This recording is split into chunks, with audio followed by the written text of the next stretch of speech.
So today we're working with a reactive and aggressive Cane Corso that the owner is pulling their hair out of how they can manage this dog, how she can even take it for a walk without it losing its mind and being an absolute nightmare. We imported her, so she came like nearly 5 months. She didn't have that socialisation period, so she missed it. When we got her, we'd gone for a walk. She was a bit timid, she was behind us. She wasn't doing anything, just anything. Small dogs, big dogs, no matter what it is. But then once she meets them, like a couple of times, she's fine with them. But then it's just randomly walking. But what I want, when we take her for a walk, to like control her better. Probably got more of a passive personality plus the lack of socialisation. Yeah, that's a 101 situation.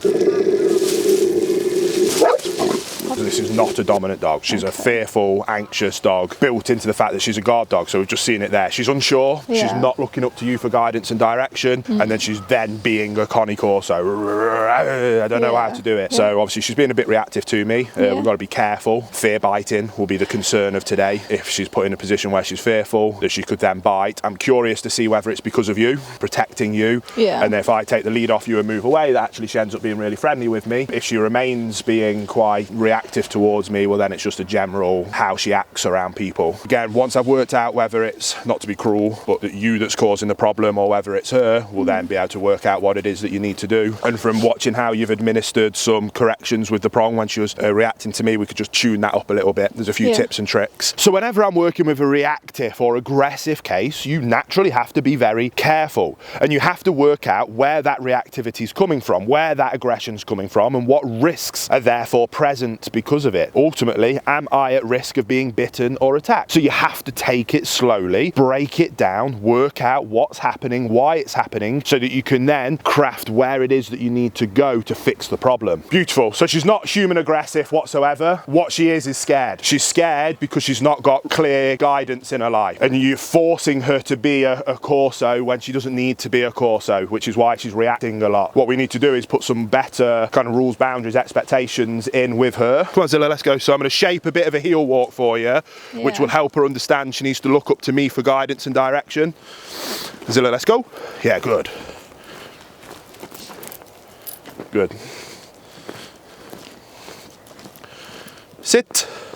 Good.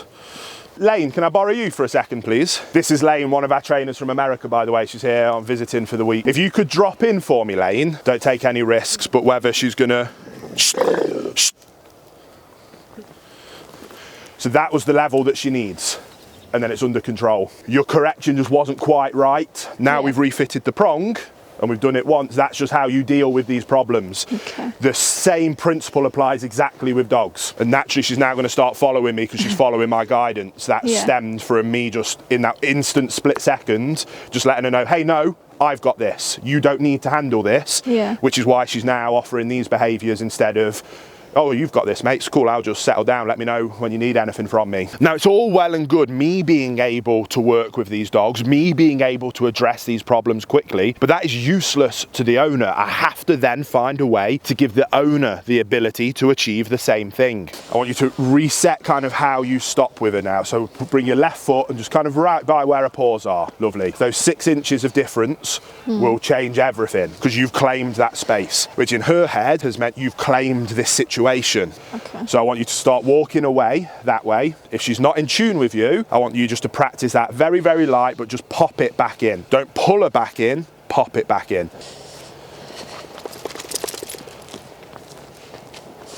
So do another directional change for me and go back the other way.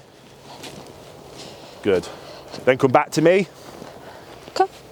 So I found the problem, which is good news. You're lacking confidence. That's everything. The root cause of all this is coming from you, which is understandable, because if every time you see a dog, you start getting hurt, and then before you've even left your house, you're worried about what's about to happen. The only way long term you're going to solve that is if you can restructure that confidence. But again, that's what I want to help you with. There is a massive difference between me coming out here with my dog and wanting to do a directional change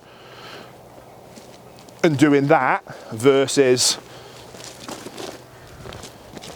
and off we go. That is, in her mind, polar opposite ends of the scale. That same mentality. You have claimed this walk and she is along on your walk. You're not joining her on hers. And there's a very important differentiation there between those two mentalities. I want you to walk out, and when you're ready to turn, rather than going, oh, please, I want you to turn on the dime and go. Don't worry about prong pops or anything. I want your shoulders up. I want you to go from looking in that direction to turning, looking in that direction, shoulders forward, and just go.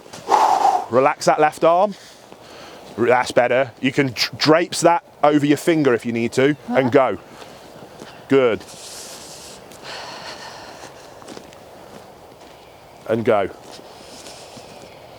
Now, it is very common, especially with reactivity style cases, that the owners are very fearful and anxious themselves, and that ultimately they need a little bit of tough love to help them understand that they're the problem. Oftentimes, the dogs are lovely, the dogs are wonderful, they just need some leadership in their life, they just need somebody to look up to for guidance and direction, but it can be difficult to help the owners understand that that's the case, and then what they need to change about themselves to be able to provide that for the dog. And sometimes that means that I have to be mean Uncle Will and give them some tough love that they might not want to hear.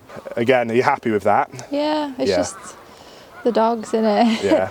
No, good luck to go home and see the dogs. Yeah, but look, you've already lost. Look, this is why I'm going to challenge you quite sternly here. It's your attitude. You have lost. You've just defeated yourself, and you're hours away from going on that walk. It's no, I'm really looking forward to seeing those dogs. This is my walk. I'm controlling this situation. If you're scared 2 hours before you've even gone out for a walk, how on earth can a Corso trust you that you've got that situation? This is because I care about you and I want you to succeed. If you go home in this same mentality of you being nervous, as soon as you leave me, all going to go out the window. The only way this gets better is if you step up and be calm and relaxed, and then put them things into practice. Draw a line in the sand now. All that was in the past. Don't dwell on the past.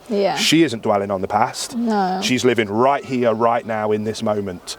And you need to do the same for her. So what I want you to take away from this video, guys, is that it is really important that you have the humility to accept that there's a very good chance that you're the problem, not your dog. Now, as much as that can be tough to accept, and it might be tough to hear, if you're willing to accept it, that is amazing. Because if you're willing to accept that you're the problem, it also means that you're the solution. And once we overcome that barrier, once we get over that hurdle of you accepting that, well, now we can make progress. Now you can move towards the positive outcome of you being a higher level canine leader that can raise your own perfect canine companion. And if you want to learn more about how you can do that yourself, well, funny enough, that's exactly what this channel's for. So if you are new here, subscribe, because I can't wait to see you here on the next episode of Femre Canine Training.